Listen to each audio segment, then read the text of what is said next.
最好的人生，作者青蘋果，愛萬民靈修分享。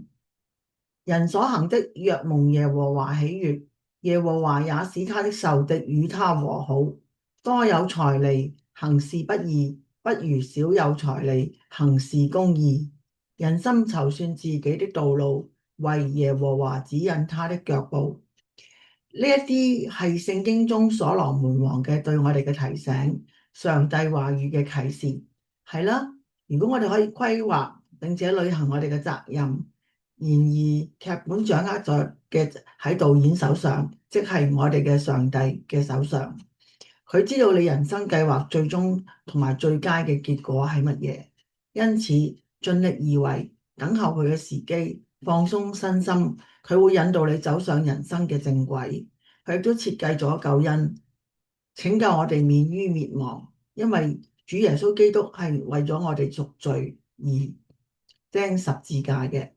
閱讀聖經啦，遵從你今生同埋永生嘅最佳人生劇本啦。你嘅人生劇本掌握咗喺神嘅手裏邊。呢句說話係一個宗教嘅概念，暗示上帝掌管並且指引住每一個人嘅人生軌跡。佢嘅神聖計劃係人類事件嘅最終主宰。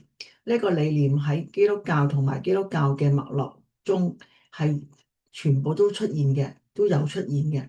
佢意味着信仰同埋信賴更高權力嘅神嘅主權意志，而唔係個人對人生發展敘事嘅控制或者理解。最親愛嘅天上阿爸父，感謝你，你總係會俾我安排最終最佳嘅人生結局。我深深咁樣相信你對我嘅憐憫，看顧我每日嘅生命軌跡，總唔會偏離你最後嘅旨意。求你用聖靈教導我點樣去行走你呼召我嘅路。祈禱係奉主耶穌基督嘅名求，阿門。各位網上面嘅朋友同埋主內嘅弟兄姊妹，如果你哋有感動嘅話咧，就俾個 like 我啦。如果你哋覺得可以同朋友分享咧，你就咁 share 啦。